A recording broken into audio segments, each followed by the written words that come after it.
Biruin mo, lubog na sa baha, I love BBM pa rin. Dapat yung katangana, ginagawang krimen. Kung hindi ikulong, bitayin. Dalin sa Congress, pakain sa buhaya kay Martin. Kasagsagan ng bagyo, nakuha pang magpagawa ng tarpaulin.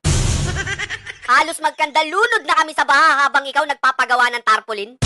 Habang nagsisisigaw kami ng tulong, yung sako ng bigas tinatatakan niya ng Martin. Kulang na lang ultimo butil ng bigas tatakan niya ng Martin.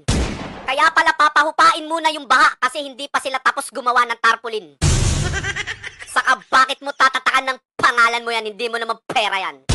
Ano yun, bago kayo tumulong, hihintayin pa namin matapos yung buwisit na tarpaulin na yan? Alam mo Martin, ang sarap mong palanguyin sa mura. Paulanan ng real talk tapos ihagis sa baha. Sa gitna ng matinding pagbaha sa Bicol Region, gustong malaman ng ilang senador kung saan napunta ang umano'y bilyon-bilyong pisong pondong inilaan para sa flood control projects. Ito na yata ang pinaka-worst na government pagdating sa funds. Maharlika funds, flood control funds, PhilHealth funds, tapos sasabayan pa ng mga tanga mong funds. Kawawang mga taga Bicol kahit sino mapapasyet. Habang yung representative nilang si Saldico nalulunod sa budget. 61 billion nilaan sa Bicol, sabi ni Villanueva, kaya nasa na yung project. Huwag ka nang tumanggi, mismong kalikasan na yung nag-fact check. In 2023, sa DPWH alone, 29.4 billion ang budget. This year, for Bicol Region 2024, ang budget for flood control ng DPWH ay 31.9 billion. So 2023 and 2024, meron kang 61.42 billion.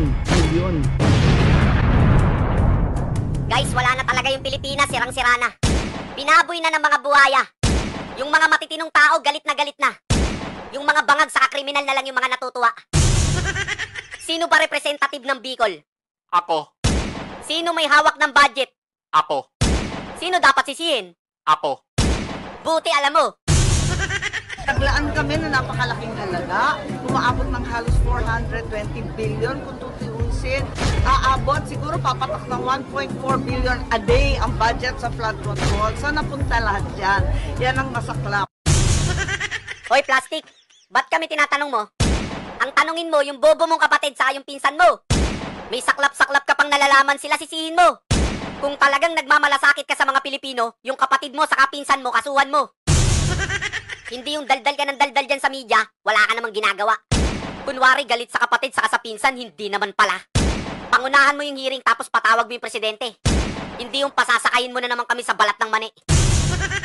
Alam mo na palang may nawawala, wala ka pang ginagawa. Binoto ka ng taong bayan para mag-imbestiga, hindi puro dada. Hindi mo mahahanap ang sagot kung puro ka lang ngawa. Lubog na nga tayo sa utang, lubog pa sa baha. Pinalaga naman niya ni Ako Bicol Party List Representative Zaldico.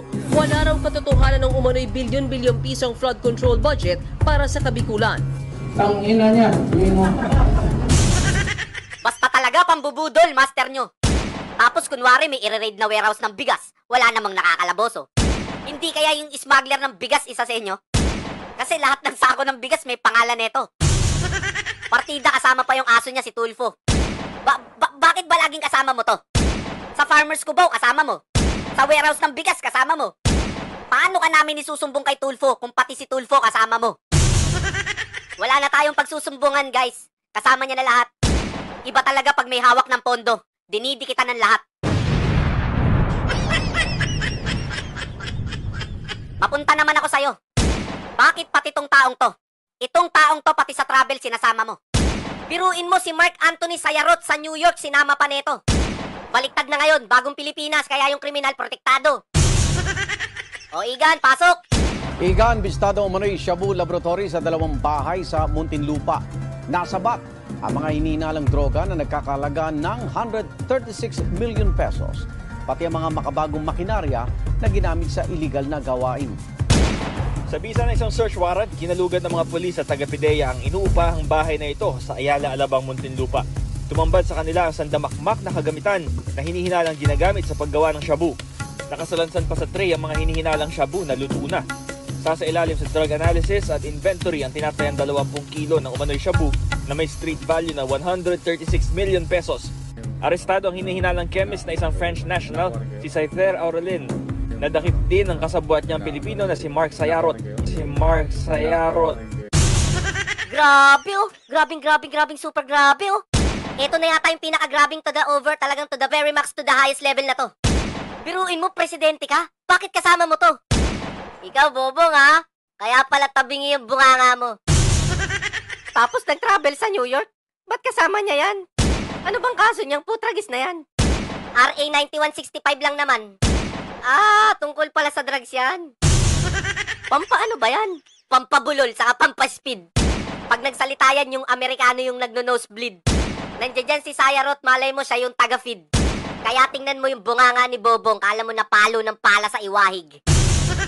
Biruin mo, nag-travel yan ha. Kasama yung hari ng pondo, si Bangag, si Kokak sa Amerika.